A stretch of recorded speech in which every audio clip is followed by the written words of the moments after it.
I am incredibly excited to introduce you to Peter Panagore. And he has had some interesting experiences, but one of the things I think is really important to start off with is how you can connect with him. I don't want to wait to the end. I don't want that to happen. I want you to be able to connect with him and some of the things he does. So I'm just going to briefly talk about him, and I'm going to throw it over to Peter, and he's going to talk a little bit more. You can find him on his website, which I'm going to put underneath here. And he has global counseling services, and he has a website that has another couple other services he'll talk about, and a YouTube channel. So Peter, how can people get a hold of you? Well, first, thank you, Jandy, for having me on here. Thanks for asking me. Absolutely. Thank you for coming. You're welcome. Very happy to. So peterpanagore.love, I run a global counseling service for mystics, people who've had mystical experiences, which are not allowed to be spoken of in public, generally speaking, and near-death experiences. I counsel primarily those two areas. I have a YouTube channel, and it is called, it's my name, Peter Panagore, but it's Not Church. On Sunday mornings live at 11 a.m., it is no dogma, no doctrine, no Bravo, Sierra. Long pause there for you to figure out what I mean, because YouTube doesn't let me say what I want to say. And it's about mysticism. And I'll explain tonight. You'll understand why I'm doing this channel. So you go live every Sunday at 11 a.m.? Every Sunday at 11 a.m. I go live. And I've been for almost 2 years now. Okay. Eastern Standard Time? Eastern Standard Time. Followed at Eastern Time. Because they're always messing with us with those things, standards and daylights. And at 11 a.m. we have we've got almost 50 people on every single Sunday morning live on a Zoom chat called Mystic Tea Salon. And I found myself alone in the world after my near-death experience for many decades. And I went to graduate school and I studied mysticism at Yale. And I studied contemplation, I studied Western mysticism, but I was still alone in the world. And after my last career ended, I was in TV. Once my show was canceled after 15 years, it was a great run. But after it was canceled, trying to figure out what to do, and I decided to try to find other people like me. I mean, I had my near-death community there, and I found them about 6 or 7 years ago. But I'm not just that.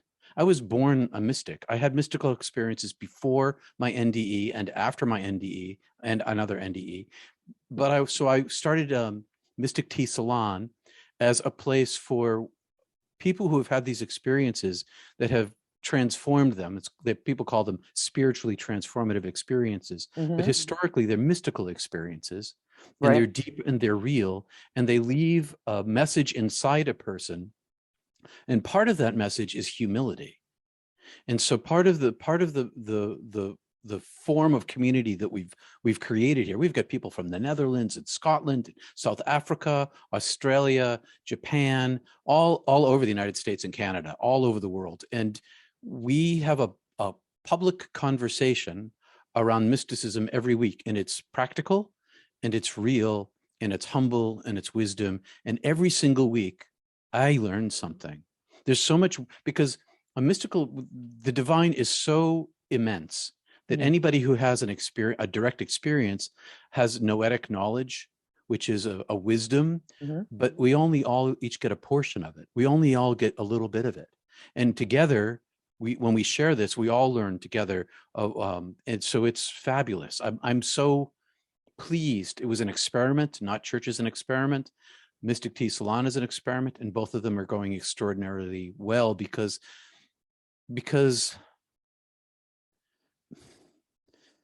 the universal nature of the divine exists in every single person, and so many people have been touched by God in such a direct way, the divine, the source, Allah, Atman, whatever you want to call this thing that is ineffable. And they live with this thing inside themselves that they can't express to anybody, but maybe their best friend once. But you don't talk about it at cocktail parties. You don't bring it up at the bar. You don't bring it up at the subway station. You don't talk to you because everybody thinks you're a kook, but upwards of 50% of the population have had one of these. So there's all these people walking around with this knowledge that, if it's shared, we might all discover that we have something much deeper in common that can help heal the world. And I know that sounds grandiose, but we can talk about why I think that. Well, I'm Peter. I'm so excited to talk with you. I'm like finding myself, what actually am I going to say? I don't really even know. I just am enthralled in what you're saying. And I think that's fantastic. Well, how about we start then back to the beginning? So you've had numerous near-death experiences. I've had two. My first one was in 1981, and my second was in 2015. They were different. They were similar, but they were different. The first one, I was 21 years old, and I was ice climbing in Alberta, Canada, and I made a fatal mistake. Oh, you wait. Okay, how old were you in 81? I was 21. That's when it. 21. No, I wish yeah, I was 21. I was a youngster. So you were ice climbing. Yes, I was ice climbing. I was out for a 10-day snow cave Okay. in British Columbia, topped off by a 1-day ice climb. And Wow. I was an outdoors person. I was a woods person. I'd been mountaineering and backpacking, and I'd been in the Boy Scouts. I was a Boy Scout until I was 18. Okay. Okay. Just to go camping, just to go backpacking. And I was on the National Ski Patrol. And so I was really a winter person. Yeah. And so going out in this 10-day snow caving was just it was serious because the wilderness is a serious place. Yes, This was the absolutely. serious wilderness. But both my new partner, my new not my lover, but my out. When I say my partner, people are like, "Oh, he must have a lover." No, no, no. He's just my climbing partner. He's my buddy. Right, My your buddy buddy. Tim, but he was my new buddy Tim. Was very skilled in the winter as well, and Okay. he was a certified lead climber Oh, on ice and rock. And I'd been lots of rock climbing. I'd never gone ice climbing. So our snow caving trip was fabulous. It had its own adventures, and it bonded us together in a way that we learned to absolutely trust each other right. 100%. Yeah. Because you got to, your life depends upon this, especially when you're climbing. And so we go off on this climb, and I made and with his agreement, but it was my fault. It's completely my fault. I made an equipment I don't want to say malfunction, but I underestimated my ability with the equipment that I had. I had a hammer and an axe. You need two axes, Oh, and a yeah, I hammer didn't know is that. yeah. You got to have two axes. An axe is maybe a foot, 2.5 feet long, 2 feet long. A Okay. hammer is maybe 8 inches, and the difference between using an axe and being able to let go of the axe and hang on the strap and relax and rest on a full day climb Yeah. versus a little tiny hammer that you put in and you can't let go of. You Right. can't dangle off this thing, meant exhaustion. So I exhausted myself early in the day because I couldn't rest, which elongated the entire climb, which put us to the top at sunset. And at sunset, the temperature dropped 30 degrees. We were about 600 feet up. This was a world famous climb. There had been a whole bunch of teams on the ice that day. We weren't the only ones. We were Mhm. definitely the last ones on the ice, and we were the last ones off the ice. But we got to the top of the climb at sunset, Mhm. and hypothermia set in, and frostbite set in, and that was it's starting the worst day of my life, right up till now, and so I could tell the whole story, but I don't want to. Well, I want to ask you a Uh, little bit of yeah, questions. How about that? ask. And I'm just everybody listening. Sorry, I am trying to get through a cold, a little sickness here. How your friend, your buddy, your climbing Tim. partner Yeah. goes up, and does he have hypothermia set in? Oh yeah, we are both in the same situation. We knew when we got to the top of the climb, um, the sun set, and both of us almost immediately went into violent shivers. Oh no. Yeah. Yeah, like every single muscle in my body, all the tiny muscles, all the big muscles were all convulsing at a different rate. And Oh my my God. jaw, my face, my body. And it's like we had, suddenly both of us had advanced Parkinson's. It was just only the pulsing of the muscles well, it was super fast, Right. clattering jaw like a cartoon. And we knew we knew I'd been pulling people off the mountain. We had Mhm. studied up on hypothermia because we've been pulling people off the mountain that I was working. And so I knew exactly what was going on. And I knew the situation that we were in was deadly. It went Yes. from, and I knew this before we even got to the top, because I was watching the sun go down. It's like, oh my God, we're in a bad situation. And Yeah. it got terrible. Like, that was just the first onset of it. So it's dark. The Mhm. sun goes down. It's dark. We can see almost in black and white because there are 10 septillion stars out, because it's Yes. way far north. It's Right. super star field. Beautiful, like wow, but dark, and temperature drops. We go into hypothermia. We discuss spending the night there, snuggling up against the mountain with our body heat, like you're supposed to. Right. Right. But neither of us had any body heat. Right. So that was deadly. And we decided that we were going to die. That was really, we're going to die tonight. And so, do we die not trying, or do we die trying? And we decided to die trying to get Okay. off. Yeah. And then what happened? Because you get to the So, top, you're going, you probably have no like ability to have any sensory kind of information on how you actually move forward, what you're doing, even though your knowing mind is like, this is not good. We're gonna die. I'm gonna do whatever I can, but I'm not really in control of what I'm doing. Is that what I'm understanding here? well, I wasn't in. We had choices to make. Like, the rope was 150 foot. It was 300-foot rope that was doubled, so it was 150 feet long. Okay. When it was doubled, 300 feet in full length. And Tim pulled it up rather too fast, and it ended up into a 300-foot knot. And so, Oh no. I'm really good with like puzzles. I'm just Mhm. naturally good with puzzles. So I pulled off my gloves and I untangled the rope, but it took me a couple hours to untangle the rope barehanded in the frost. So I began getting frostbite immediately. And meanwhile, Tim was thinking through what we were going to do. I was doing the rope, Tim's doing the thinking. And there are routes on climbs up, and there are routes on climbs down. And Mhm. he had memorized the route down.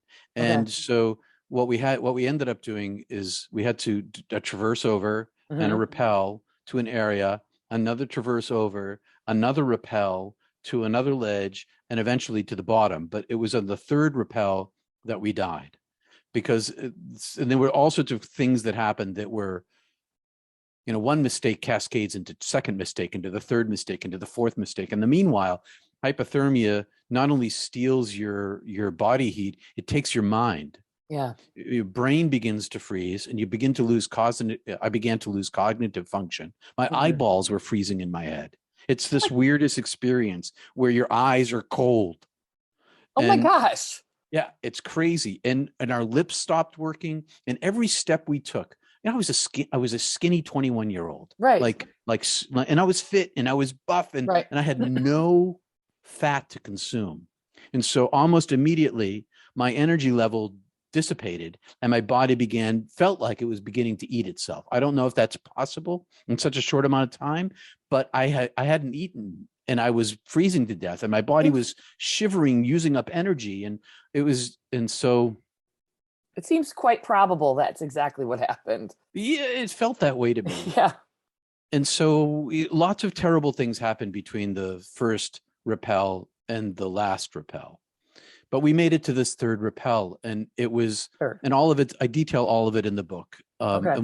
I guess the important thing to understand is that I found inside myself this well of strength that I never knew that I had.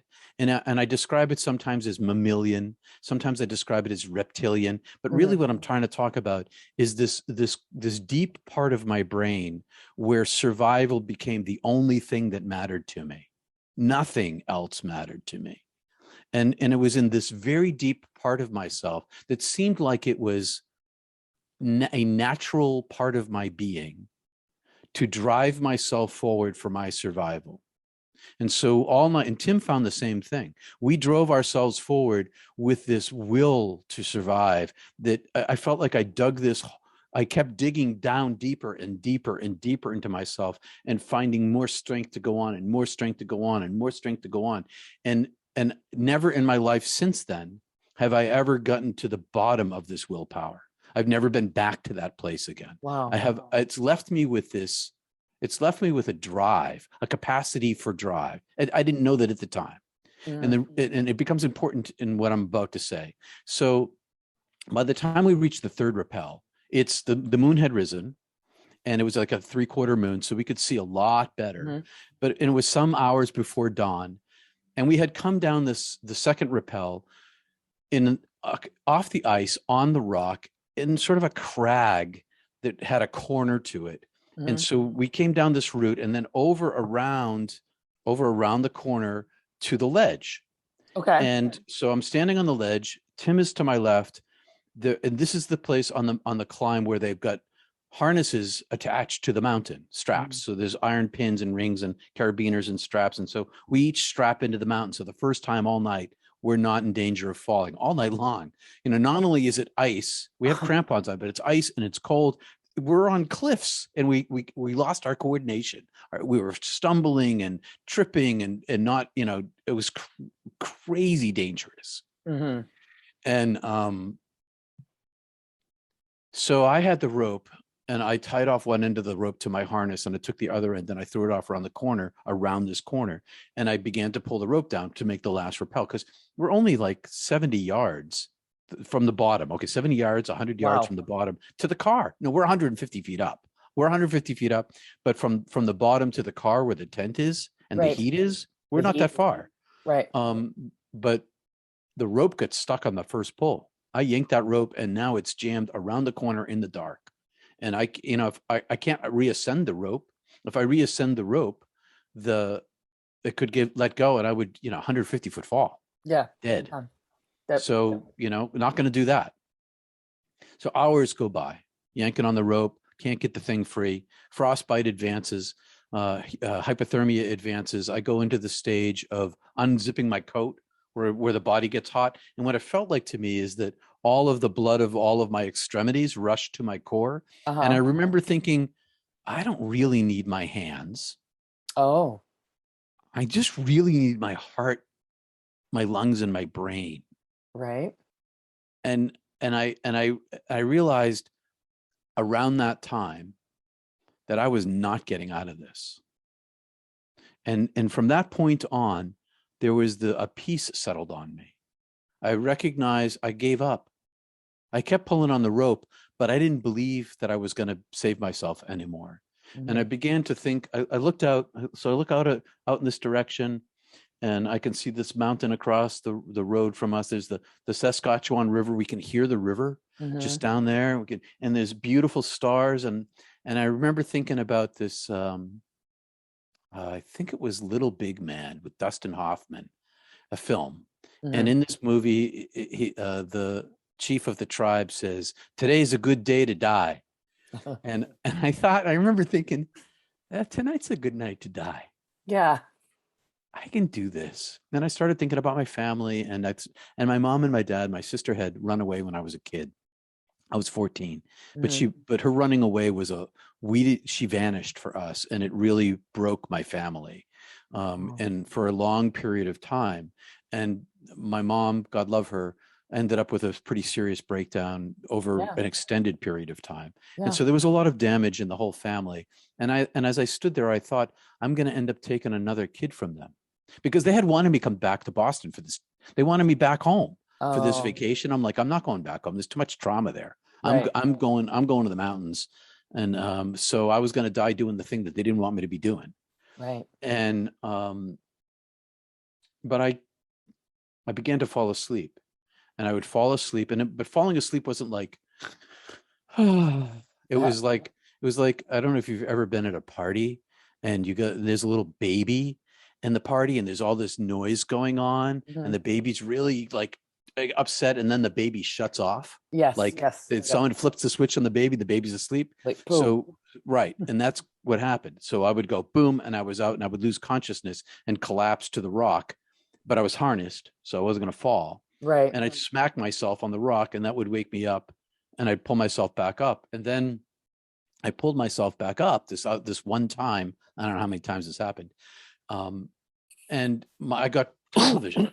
So all around me was a big black circle suddenly in my vision that collapsed super rapidly, went just like this. And I was like, I've never seen such a thing. Wow. And it collapsed to nothing. And when it got to nothing, I expected, as I watched it close, I thought, oh, I'm going to be falling asleep again, or maybe this is death. I don't really know. But I expected to lose consciousness, and it went, and I didn't lose consciousness. I stayed awake. But the thing was, all my pain was gone. I was suddenly just fine. And this darkness that was in front of me, and I remember thinking, well, the mountain's supposed to be in front of me. Why can't I see the mountain? Why is there darkness in front of me? And this darkness had substance to it, and it expanded out into a great, I don't know how to say this, a great distance. It's like looking at the night sky, and a place where they're on a I don't know how to describe this. It's pitch black, and I was trying to figure out a new way to say it tonight, but way far in the distance was a pinprick of light, and this pinprick of light, a universe away from me, came rushing toward me, filling my vision and speaking to me telepathically with no language, no words. I'm taking you. And as it spoke to me, I'm taking you, I took all of this willpower that I had dug up all night long, and I put it up like a shield. And I said to in my thoughts, you're not taking me. And it reached inside me and pulled me out. No, Wait a second. Wait. So you have the, I just want to make sure I have that. You have all of the universe saying, I'm coming to take you. And you're like, no, you're not. That's exactly right. Is this not going to happen today? No, not tonight, buddy. And I remember when it pulled me out of my body, I was like, the most powerful entity I've ever encountered. I lost all of my agency. I had no power at all. And it just ripped me right out. And it pulled me inside itself. And once I was inside this, I could call it an angel, I can call it a being of light, I can call it an energy field. None of these things are accurately describing what it was. My experience of it was hyper intelligence, the most intelligent, knowledgeable, powerful, compassionate entity I'd ever encountered. But I was weak in its grasp. I love how you just said that. The hyper intelligent, the most compassionate, most amazing, most strength, like everything that you just said, which I didn't really actually even do any good credit for. But what you just said was amazing, Peter. I was amazed. All of my confusion was gone. Yeah. Because it was speaking to me. It spoke to me intelligence. It spoke to me power. It spoke to me compassion. But it wasn't like it was aggressively intelligent. It was like the most, I don't even know how to describe it. Oh my God, it's so powerful. I was so small, and yet its compassion embraced me. And so I was inside of it, and I was carried inside of it, and I could see myself from the outside inside of it, and I could see myself, I was inside of it with my own eyes looking through it, sort of like in a big, huge easy chair, I guess. Okay. But this is all metaphor, because there's no language here, and it carried me up and away, back to the way it came, along the same trajectory. And I could still see the immense darkness, and it was just darkness. And then we reached this point at which, and I don't know exactly what the transition was. Did it like throw me out of itself into this infinite illuminated darkness, or did it somehow expand into this illuminated darkness? I don't really know, because the same experience of this, of what I found to be this immense entity, when I entered into this next level, it was the same energy, but this next level was infinite. This being was not infinite. It had infinite capacity, but I was in the middle of infinity. And it was very different. And it was illuminated and dark. And I was much bigger than I'd ever been as a human being. And and this is all metaphor. Yeah. I was an orb of energetic consciousness, and my seeing and my feeling and my thinking and my understanding, they were all one thing. There was not, I touched the tabletop and I feel it in my finger, and my brain responds to the pressure. There was no finger and no hand. It was touch B, see B, think B, all one thing. And I understood in an instant that this was me, that this had always been me, that I had always been this, and that what I had been on earth was not me, had not been me, and that this was my true nature. And I could see in every direction at once. And as I looked far into this illuminated darkness, which was nothingness, I'm in nothingness. I am no thing. When I say energy, I'm not talking about electrons, because there are no electrons. There is, or electromagnetic energy. There's no light. Not the way we talk about it. It was no thingness, and I was no thing, and yet I had consciousness, and I could see extremely far into this infinite being. So this heaven that I was in was also the divine self.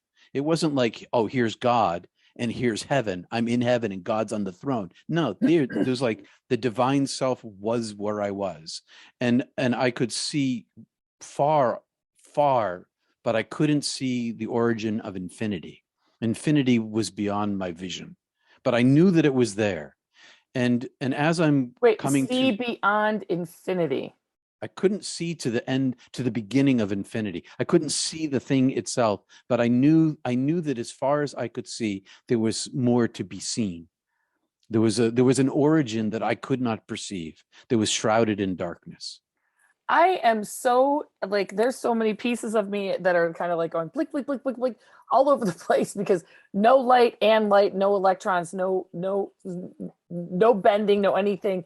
It's there. It's there. You can't see it. That's that had to be, how did you feel in those moments? Like, were you just in awe, or were you just like, I was content. Content. I was content and completely unafraid. Not like, oh, I'm unafraid. It never crossed me. That was never there. It was never there. Just content. I knew who I was. I knew where I was. Wow. I had been there before. I knew that this was my home. This is who I am. This is where I'm from. And as I stared out into this infinity, which, by the way, it was like having 10,000 eyes, so I could see in every direction at once, at the same time. Wow. And so I'm in this state, and I'm looking out at infinity in every direction, and like a portal opens in front of me. A light appears, but this light is like a doorway or a gateway or a waterfall, and it's just in front of me, but I don't really have a front, but it's in one location. Right. And so this is all paradox. This is all metaphor. This is, it's those two things. And I don't really have a front, but there it was. And it was brilliant light, and it was pearlescent, and it was flowing like water, and it was thick and deep, but it also had a top and a bottom and edges. Okay. And it was solid to my vision, like it had a surface. Mm-hmm. It was translucent. I could see into the depth of it, and it was transparent. I could see right through it all at the same time. Wow. And through it was another tunnel. And this tunnel was led into the infinity. It led beyond my sight. Okay. And there was a compulsion I had for its beauty, to touch it. Mm. And so I reached with my soul self, my consciousness, to touch this. And as soon as I touched the light, it flowed inside of me. And then all of these things happened at once. And I'll stop there if you want to ask a question. I mean, it flowed inside you. I can understand that compulsion. I can understand that like really need to have to like do this thing and have to be there. So you touch the light and the light flows into you. Can you, I know you're in content. I know you're like, you know who you are in this moment. You're having these experiences, but was there like, were there any other sensations that came to you when this like came Oh, in yeah. to A you? lot, because it came with a voice. Oh, okay. And so this voice was outside of me. It was infinity. It was next to me, and it was inside of me all at once. And all these things happened. And I'm in timelessness.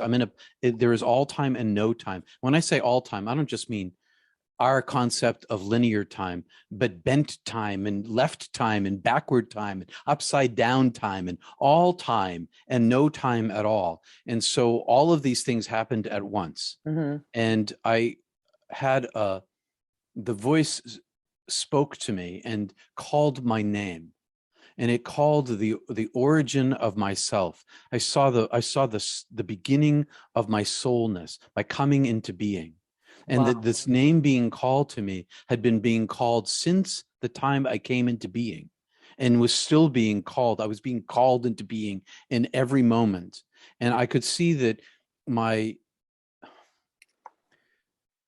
every part of me, of my human life, had been known, and that there was nothing about my life that had been unknown. Even all the things that I had hidden in the little tiny dark corners of my life, Uh-huh.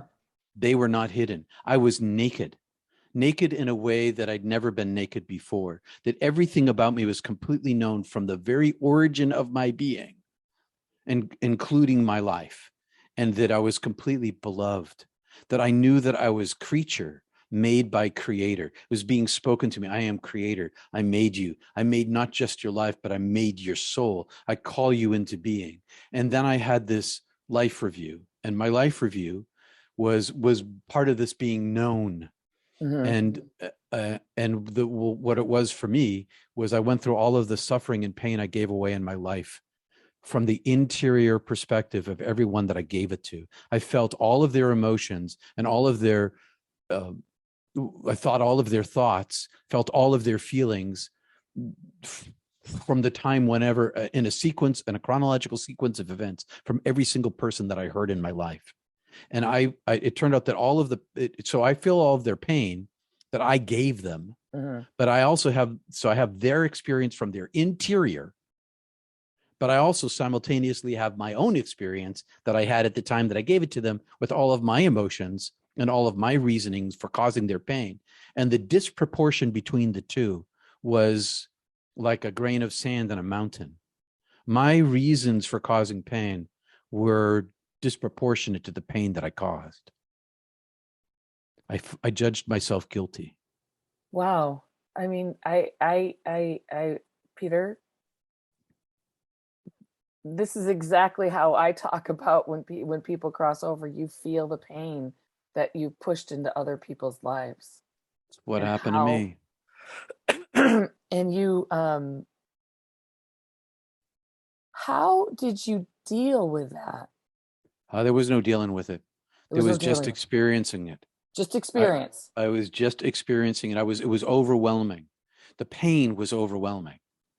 And the juxtaposition between my position for causing their pain and their position in receiving their pain was so disproportionate that I realized that all of the pain that I'd given away in my life, I Mm-hmm. actually had given to myself.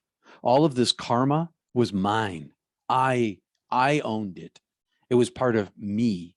And so I'm going through all of the suffering and pain, and the voice is still speaking to me. And the voice is right next to me, but I can't see it. All I can see is my suffering that I caused that myself.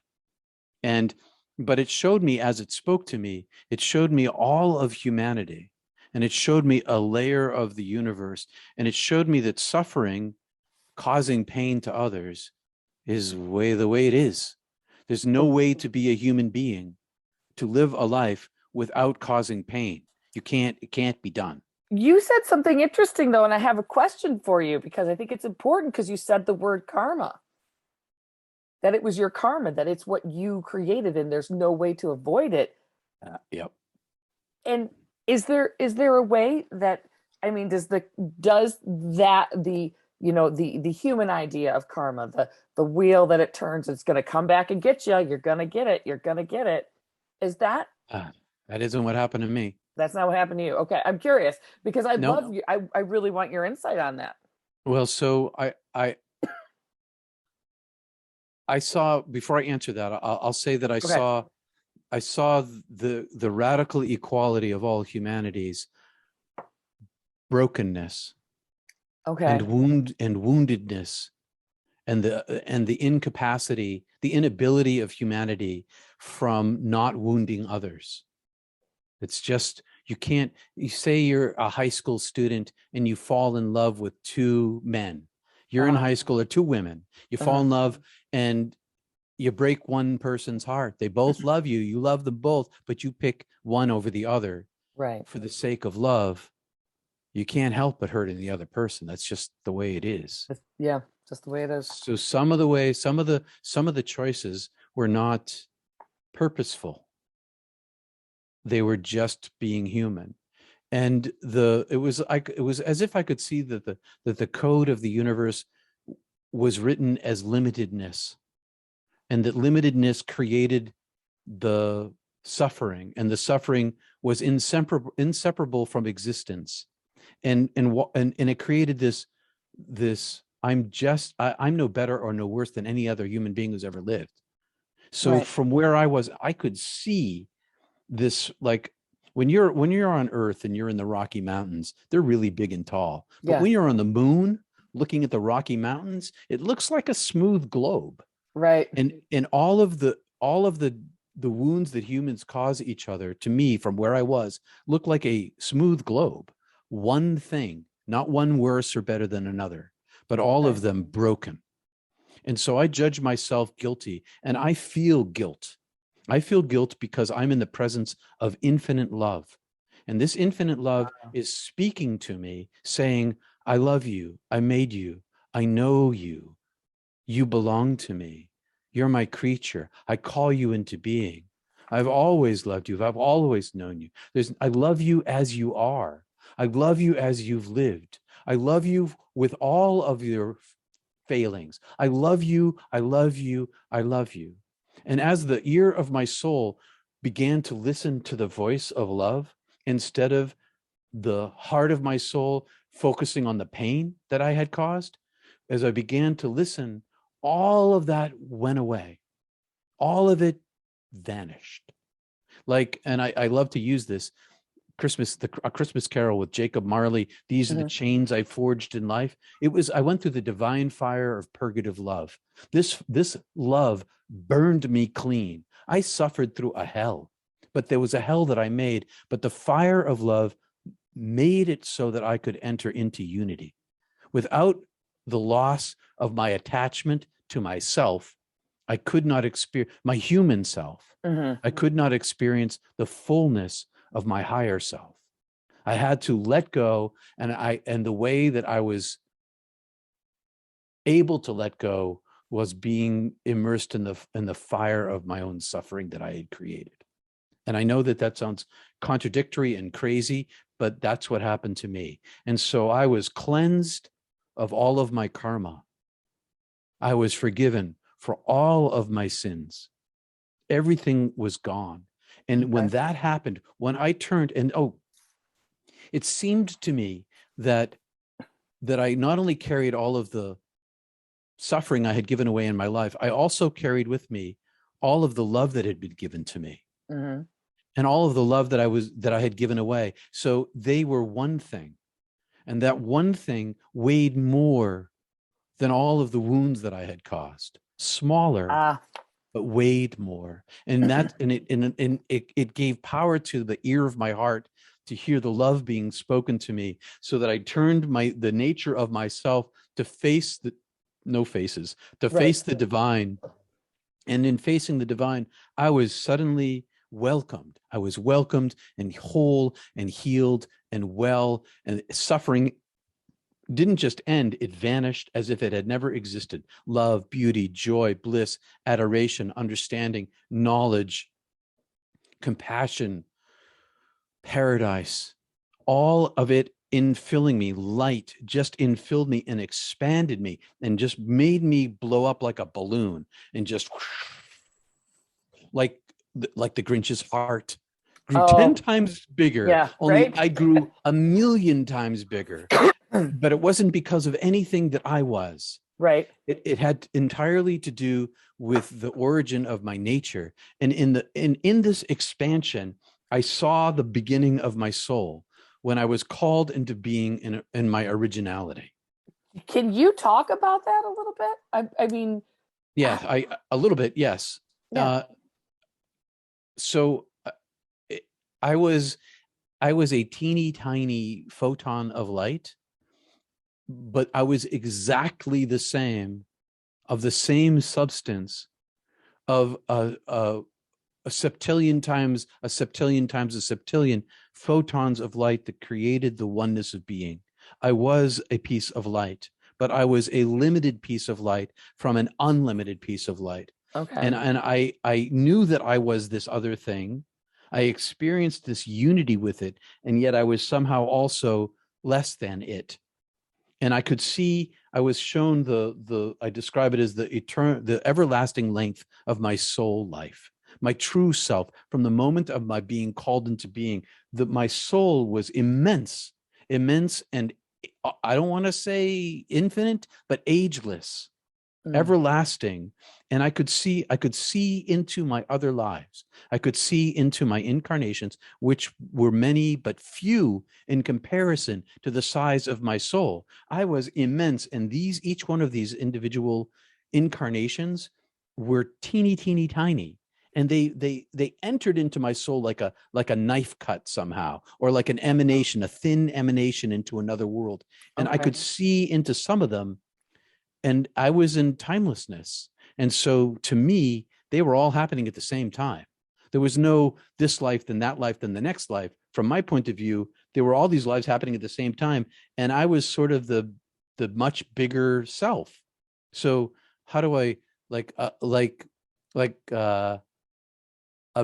big pile of 5 pounds of dough with a tiny fistful of poppy seeds thrown in. The poppy Oh, seeds I are my like that. incarnations, and the dough is me. Okay. And and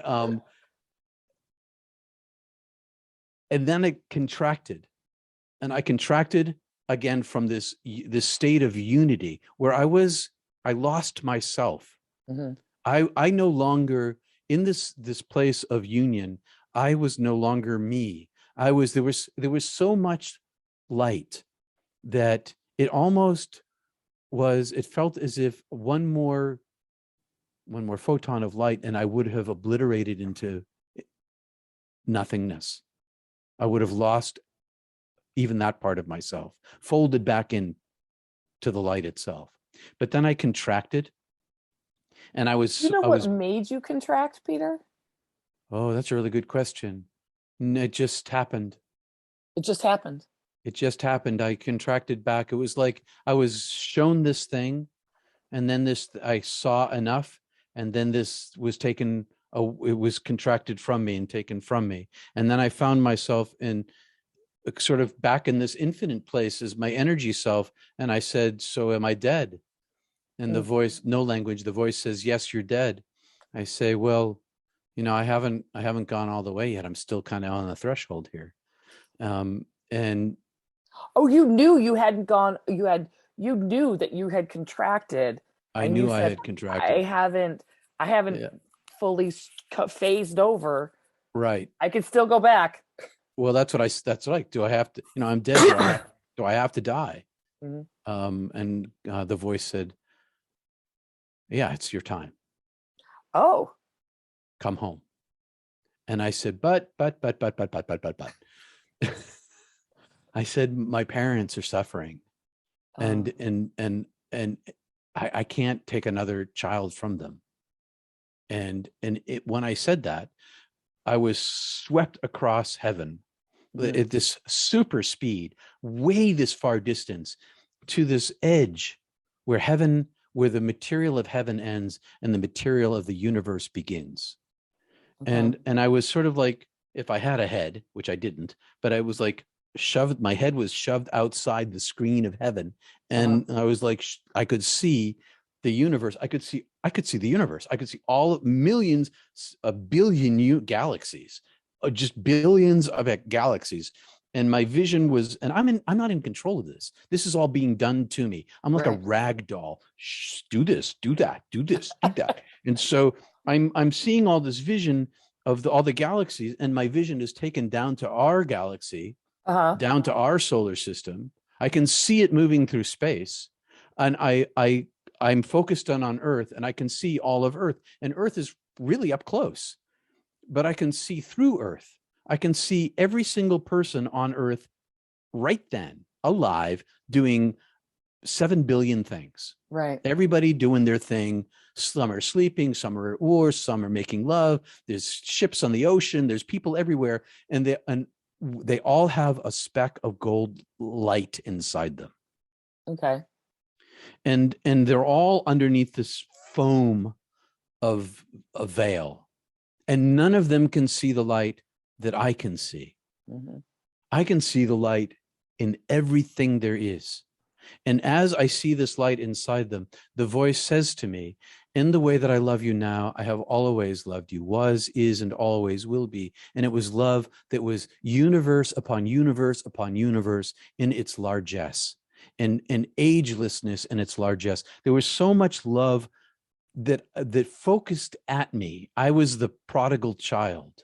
I was the beloved one of age after age after age. And so was everybody else. Yeah.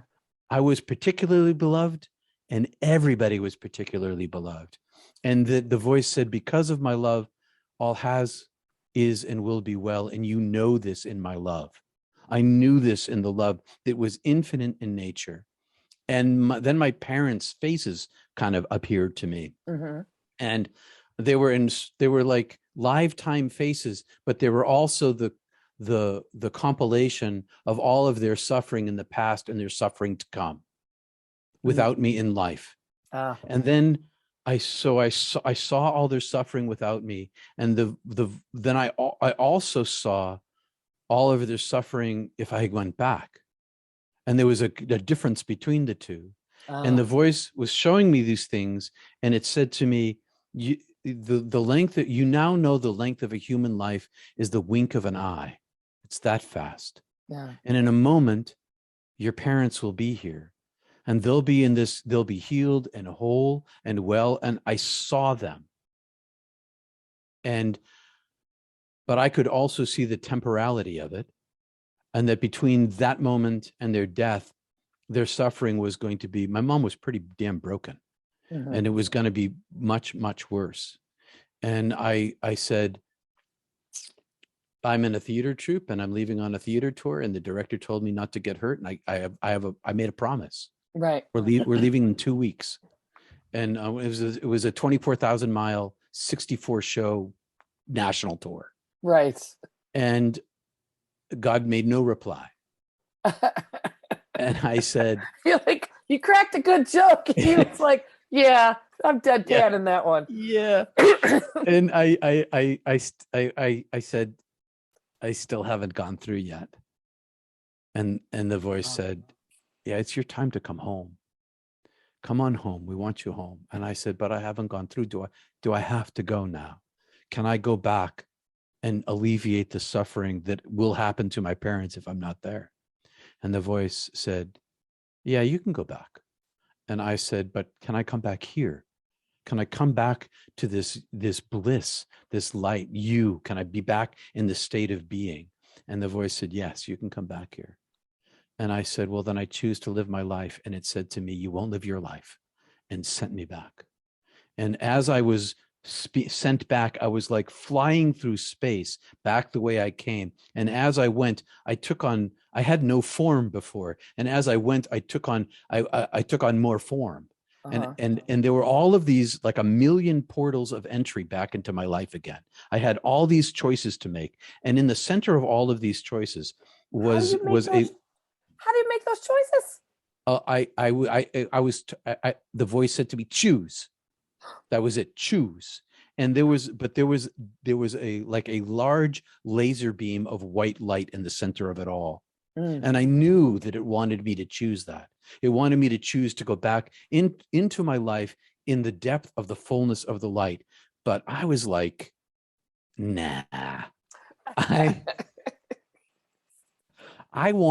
remember thinking, I really want some autonomy. I want to be a writer. I want to be a creative. I like my bohemian sort of living. But the light was so attracted. I was attractive. I chose not the intensity of the light, but pretty close to it. Okay. Often the sort of a faded area, but not far into the darkness, very close. And in that instant, I entered into that portal of entry into my life, and I saw all of those entry points as all of the probabilities of the lives I could have lived. Had I chosen any one of them, they would have become the reality of my life. And I saw that they were all interlinked. And so instead of being like fiber optic cables where the light travels down a particular line from my home to your home, it had all these side ramps. And all these side ramps were decisions in my life and the pressures of the real world and other people making decisions that would influence my choices. But they were all probabilities. And I saw all of these probabilities.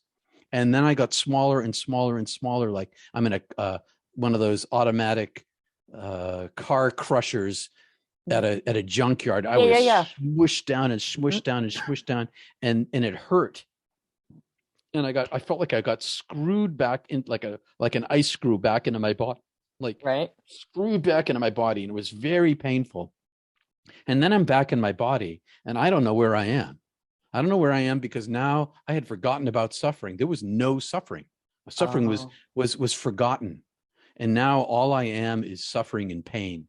Right. And I don't understand what's going on. And I hear sound, and I don't understand what sound is. And I feel movement. I don't understand what that is. And I sort of swim to the consciousness of my brain, and I open my eyes up. I don't even know what eyes are. I don't know who I am. I don't know where I am. I don't know what I am. I don't know what's going on. And I hear all this noise, and I can't understand it. And I get dragged up. Tim's pulling me up. Tim pulls me up. And I'm kind of, and he's like steadying me, and I'm standing there, and he's talking to me, and he's crying, but I don't understand any of this. And as my brain comes back on, it's, I'm on the cliff. Oh, he's crying, and he's screaming at me, you were dead. You were dead. You were dead. And he's crying, and he's crying. If you died, I was going to die. And he was just frightened and fearful. And he was talking about it, and I couldn't hear, and I couldn't understand. I was like, what had just happened to me? Where am I? What is this place? Right. Where was I? Was that real? And finally he got me to pull the rope, and I pulled the rope, and on the first pull, it released, and we descended, and we got the tent, and we self-treated for hypothermia till sunup, at which point, once we were warm enough, we got into the car and blasted the heater, and sat there, and other things happened. And from that point on, I was a different person. Everybody, and I didn't tell Tim. We had a rule: no talking religion. No talking religion.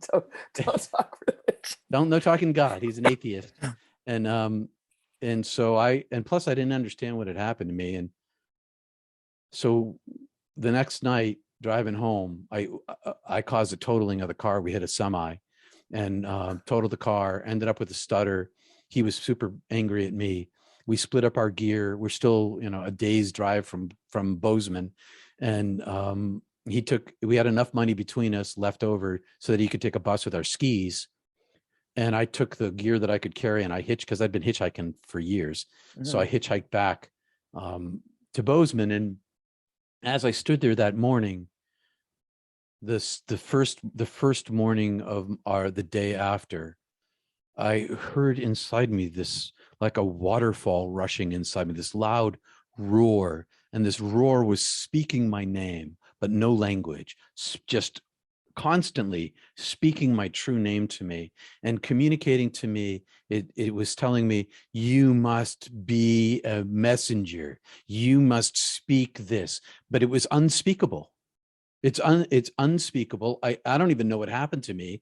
I don't understand this. And I got angry. I got angry that I felt like I had been, you won't live your life, with the last words. I was like, you lied to me. You tricked me. I didn't sign up for this, but actually I had. I didn't. Right. It took me a long time to understand that, but that's where I was. And so I decided I was never telling anybody. And I was, meanwhile, felt like I was that movie Avatar, where they move into they go to another planet and he becomes this 8 foot, One of 10 my foot tall. favorite movies. Right. So I'm Avatar. I'm in another body, Right. in a strange world, only I don't have a team backing me up. I am on my own on this planet, and I am a completely different person than I was. And everybody in my theater, I was a college theater company. Everybody in the college theater company thinks I'm the same person, and I am not the same person. Not the same person. So I know the story just keeps going on from there. And the thing about near-death experience, and my experience of it, is that it's unending. I mean, it had a beginning and an end, but it's still rolling out for me. I'm still learning stuff from it. I could only bring back a portion of my knowledge. That's just the way it goes, because my brain is way too small to contain it. But things keep getting revealed to me, and I got something this week. So my dad, for the last 3 years, he had pneumonia, rehab, got out, slip and fell, broke his hip replacement, 90 years old, edema in his legs, rehab, bed sores, twisted, broke his back, rehab, hospital, shut in, broken bones, and about 2 months ago fell and broke his shoulder. Back to rehab. And so I nursed, my mom in particular, my mom took the brunt of all of this, of course, but we all did what we could to bring him care. And in the end, I was with him when he died. And then a week ago, he came to me in a dream. And in the dream, a vivid kind of dream, I'm walking up the steps. I'm in my studio where I work, and there's a wooden walkway to a set of stairs and a deck behind my house. And I'm walking in my dream. I'm walking up the steps, and he's in my sunroom, looking out the sliding glass door. Like, he pulled back the door, and he's like, "Hey, Pete," and he's like 40 years old. He's got a black beard, glasses on, and he's smiling, and he communicates to me, "I'm good. That's it. I'm good." And then I woke up, and then I'm looking at my family grieving. My sister's grieving. I've been grieving for 3 years. We've all been grieving for 3 years, because of this long passing. But everybody's full of tears. I cried when he died, but I'm trying to figure out why I'm not feeling the same thing everybody else in my family's feeling. I saw him when he was dead. It suddenly came to me. I'd already seen him well in heaven. I already saw his wholeness. He's totally good. Yep. So here it is 40 years later, and I'm still finding kernels of the truth of my experience are still being exposed to me. Yeah. You had said something interesting that I want to just ask you, because you said when you originally were talking about the third rappel with your climbing buddy, you said you both died. No, just me. Oh, just you. No, Tim thought he was going to die. I'm taking a throat lozenge. Okay. I'm going to cover over the price, but fisherman's friends. Fisherman's friends. No, Tim didn't die. He was afraid he was going to die, and he was very frightened of it. Did you and Tim ever reconnect? No. Never. I totaled his car. He got very angry at me. and we did reconnect. So he gets really angry at me, and I hitchhiked back to Bozeman, Mhm. and we're both at Montana State University, where I was an exchange student, and he was a 1-year student from Iowa. Okay. And we met I was living on a co-op, and we met on the stairs of the co-op, and he gave me my skis back and I gave him his gear back. And we shook hands because, we had gone through this harrowing experience, and we had a deep affection for each other and a Mhm. deep trust of each other. He said, "But I'm so angry at you. I never want to see you again. I'm done." And Wow. a week later, I left on this theater tour, this national tour, and that was it. Never saw him again. And that was And it. I had a little tiny book in those days before phones. Right, right before I had phone. a contact book that was this, 2 inches by 1 inch kind of thing. Mhm. And I never wrote anybody's last name in it. I just wrote and so I don't have his last name. I had his phone number at the school At the school, right? because nobody had cell phones, but I didn't have his last name. And so when I started to write the book, I went on a hunt for him, and I couldn't find him. And when I went to my publisher said, "I know this is what I want you to do. I want you to call the Canadian Warden Service, whatever they call themselves. I can't remember." Uh, And so I tracked down where the books would be, but they didn't have any books because you have to sign into the log. Whenever you go oh, in the wilderness, you have to yeah. sign into the log and you have to sign out. And so his name was there. And I contacted the university, but he was a 1-year student, never graduated. So they had no records of him. Oh my And goodness. yeah, and there was a woman working in the office at the time who I knew, oddly, Mhm. it was one of those weird things. And she couldn't find it. So no Tim. And so I wrote a letter, Dear Tim. I had a Dear Tim letter in my book. But my publisher said, Peter, if he reads this book, he's going to know it's him. You name him, for one thing, and your name's on it. So he'll be in touch with you. You don't need to have this. We don't need to spend the money on that page, is what he said. And, That's kind of funny. You don't need to spend the money on that page. right. That's right. Well, every page costs money. And I'm Right. like, okay, Greg. Okay. Whatever you want. So I've been waiting now. It's been out for a number of years. But I haven't heard from Tim.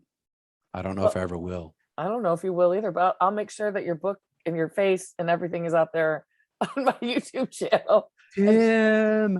You know, I hope he does, because I wanted to help. I wanted to talk to him before I wrote the book because I wanted his input. yeah.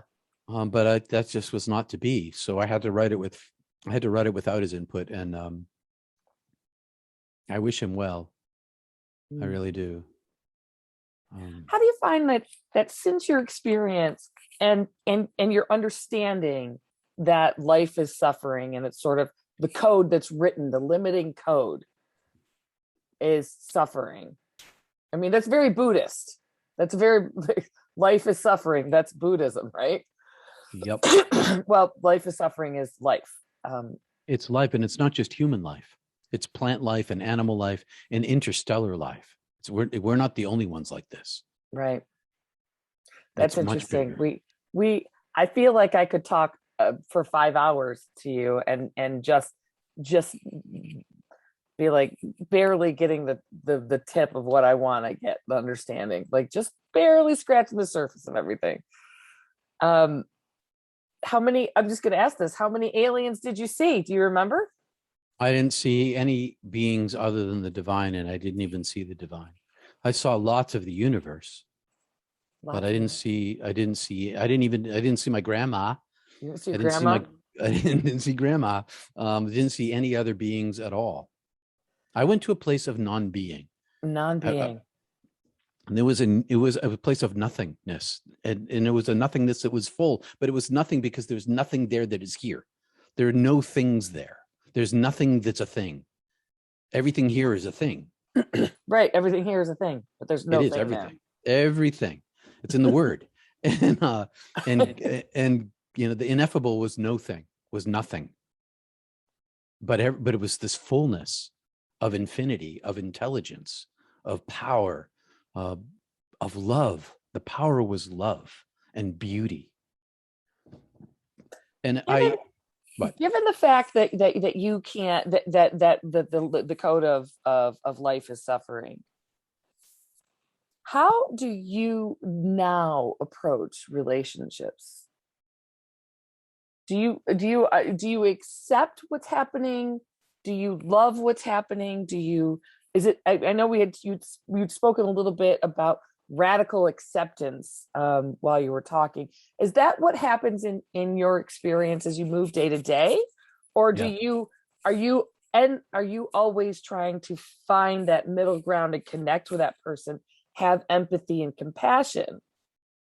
a little of both. Like today, just before we came on, I was talking to you about, someone got on Facebook and stole my cousin's Oh, right. my Yep. my cousin's Facebook page, and he was asking for money, and I know my cousin had just had a toe amputated, and I was like, oh, what do you need, man? I'll do Right. whatever you need $100. I'll give you $100. Right. But then I got suspicious, but what made wasn't so much that this guy was trying to steal $100 from me, which he failed at, was that he took my 1 hour to go get exercise today. I had 1 hour to You're go right. for a walk, and that was it, and I was like, did I have empathy for this guy? Yeah, I see the light inside even that guy. Did I like what he did to me? No. No. Did I try to turn him into Facebook? Yes, I did. I did the thing. Yeah. Yeah, I'm practical. I'm a practical person. And but one of the side effects, especially early on, I've learned to how to use it or control it or not be absorbed by it, is I came back loving every single person with immense love. Mm-hmm. And it was confusing. I was in this theater troupe with all these men and women, and I loved them all. Right. Like what's wrong with Peter kind of thing. Be careful of Peter. Be careful of Peter. I just couldn't help it. And so that now it's more like it. Now it's so I was so lost that I dove into spiritual practices. I studied spiritual practices. I went to Yale. I studied mysticism and contemplation when I was there. And I stumbled, before I even went there, I stumbled on the Yoga Sutras Mm-hmm. and Yogananda. And Mm-hmm. in those two books, I found Kriya Yoga. Mm-hmm. And when I was in high school, I was near St. Joseph's Abbey, which is where centering prayer began. Okay. With Thomas, and they were centering prayer as kind of a Theravada Buddhism meets Christian mysticism form of practice. And Right. I had begun practicing meditation in that school before this ever happened. So when I got back to UMass, where I was an undergraduate, Uh-huh. I was taking mime classes because I was also studying in theater, Uh-huh. and in addition to English. And my mime teacher was a student of Marcel Marceau, who taught Hatha Yoga. There's a there's a horseback riding instructor who is also one of his students. It's amazing. Yeah. Anyway, out here in Michigan. Well, he's had a lot of influence. I'm in that school. So it came through this. So there's a school in Maine called Celebration Barn, or there was, run by Tony Montanaro, and Tony was Marcel's student, and Tony taught all these other people, and I'm a student of that school, and of the students of that school. So, but Marcel Marceau taught Hatha Yoga, and so in this mime class, I learned Hatha Yoga at the same time that I found Kriya Yoga, and I combined the two because I had this capacity. I came back with the ability of my chi. I had chi balls falling off of me. I had yoga, prana escaping from me like, and so I combined, I mashed in Kriya and Hatha and centering prayer and silence all together. And I cultivated my return to heaven here. Wow. And so I learned, because these skills of meditation that go back centuries are passed down because they work, and you don't have to have a near-death experience to make them work, because these books and a whole lot of other books are filled with people who've practiced meditative techniques in order to have unitive experiences. I had a unitive experience. I needed to go back. And so I cultivated this interior world, this interior practice for the last 40 years in order to first initially find my own way home. But as it turns out, it also helped me manage myself. Ah, That's how, so in the process of self-emptying, yeah. by letting myself be consumed, by surrendering myself, I found my greatest capacity for, well, managing exactly my whole life, everything I do, everywhere I go, everyone I meet, everything that happens, all gets run through this radiance that grew, that by emptying myself grew inside of me to the point where it becomes who I am on my interior world. And so I live, you ask me how I approach people. I live as a witness to my life. I'm mostly outside of Mhm. myself, looking through myself into the world. And I've been like that since I came back. So I came back as a witness, and I describe it as non-attachment as opposed to detachment. Okay. I'm not depersonalized and detached. But I am definitely somehow, I see that I can't escape seeing the impermanence of all that there is. Every relationship, every eyelash, every person I love, it's all impermanent. Right. And that is the greatest strength that I have, because I know all is well and that all Yes. suffering ends. Peter, I'm not really sure what to do now because I have like it's almost been an hour and a half. I am not kidding. I could probably talk to you for 5 hours. I think you'd lose the audience. I think I'd lose the audience. I think that's what would happen. You're probably right. But I'm wanting to know, would you be willing to maybe in the turn of the year do a part 2 about your second NDE? Sure, it's a lot briefer, but the after effects continue. Right. So That's, I yes, mean, I think this conversation is incredibly important and very much, very appropriate for what in the world is happening right now. a lot. So I want to, I want to kind of say, I think this is amazing. I have a lot of questions for you, but I also want to make sure that the next time we talk, we have a deep conversation that goes just as deep and just as long because I think there's so much information here. Easy peasy. Yeah. Peter, you are amazing. I will I just want to thank everybody for coming in, kind of just being in our living rooms and having some time with us and understanding Peter's experience. And I really look forward to our next conversation. Me too. You ask great questions, and our rapport is just perfect. It's just so natural and comfortable. Yeah, I feel so wonderful. Thank you so much for everything you shared with us today. I really appreciate it. You're welcome, and thanks for Oh, asking me. yes. Glad to be here. And we'll figure out the dates and times and all that kind of stuff Sure. some other time. But and thank you so much again. Mwah. Have a wonderful night. Bye. Peace and love, everybody. Yes, Good night. thank you.